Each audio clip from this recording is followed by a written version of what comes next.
you for having me here. I was coming down the elevator this morning and a guy said, "Are you here for the RSA Conference?" And I said, "Yeah." And he said, "Are you participating in it, or are you observing?" And I said, "No, I'm going to speak about cybersecurity." And I know nothing about cybersecurity. And he said, "That's all right. Just use common sense." You know, a room full of cybersecurity geniuses is a different type of crowd than I'm used to. Usually I'm around actors, and actors use a different part of the brain. Really a different part of the head altogether. We mostly use our face. And when I heard that I had been invited to the RSA Conference, I thought, wow, the Royal Shakespeare Academy wants me to speak. I haven't even done that much Shakespeare. But when I found out that RSAC was a community of experts combating cyber threats, I thought, oh, that makes even less sense. I mean, I've done a lot of comedies, but my biggest laugh that I've ever gotten was when my wife and kids heard that I was speaking at a technology event. I've only just learned about turning the router off, waiting 10 seconds, and turning it back on. For me, cybersecurity means hiding my list of passwords in my sock drawer. Oh, oops, no, maybe I don't think I should have said that. I hide them in my sweater drawer. No, I really do hide them in my sock drawer. So in coming here today, I kept reminding myself that even though I'm completely unqualified to be here, as an actor, I am totally qualified to act as if I do belong here. There you go. In fact, it was acting like I knew something about cybersecurity that started my career 40 years ago when I made the film War Games.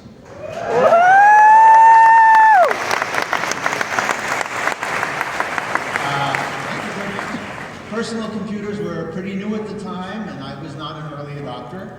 I remember panicking as I was about to go to work on the film because I couldn't type, and I had to look like I was a whiz kid.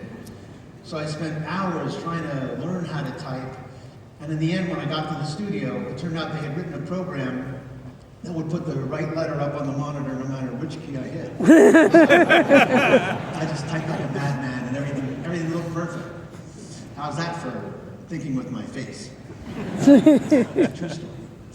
And at that time, there was an actor who was, as they say, the leader of the free world, President Ronald Reagan. And on weekends, he would take Nancy and the kids to Camp David, and what Reagan loved most was movie night. And on movie night, he would watch the newest thing that had just come out. And in June, in 1983, that happened to be War Games, starring me as a high school student on the cusp of a very big adventure. My character, David Lightman, uses his 1200 baud dial-up modem. You know what that is, right? I don't know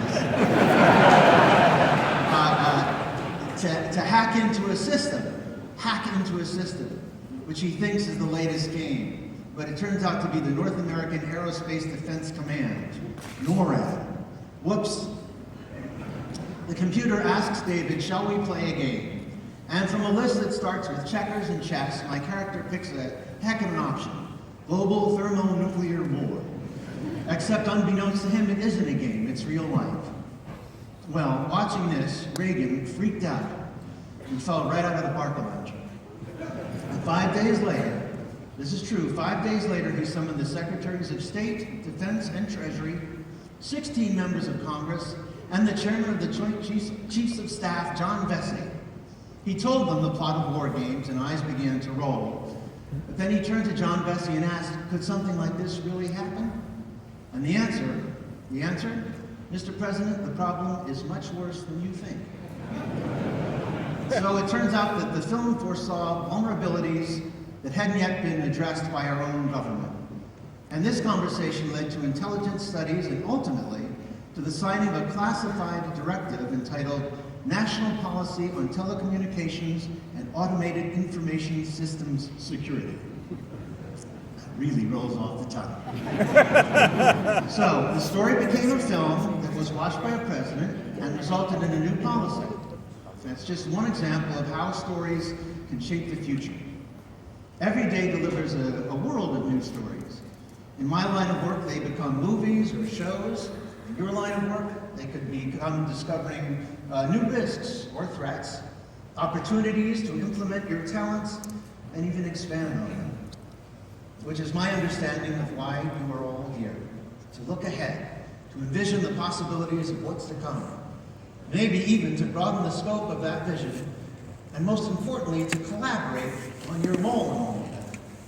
Because while it's true that stories shape the future, you all do as well. Which brings me to a golden piece of advice that John Hughes, a dear friend of mine, wrote for a character named Ferris Bueller.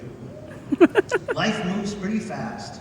If you don't stop and look around once in a while, you could miss it. Okay, now you may not lead a parade down Main Street and bring Chicago to a screaming halt, but metaphorically, you could. Embrace the possibilities as you triumphantly march toward your future. In fact, at the start of this conference right now is the perfect time to stop and look around. Take a minute now and look at the people that you'll be connecting with this week. Look at them. Don't feel awkward.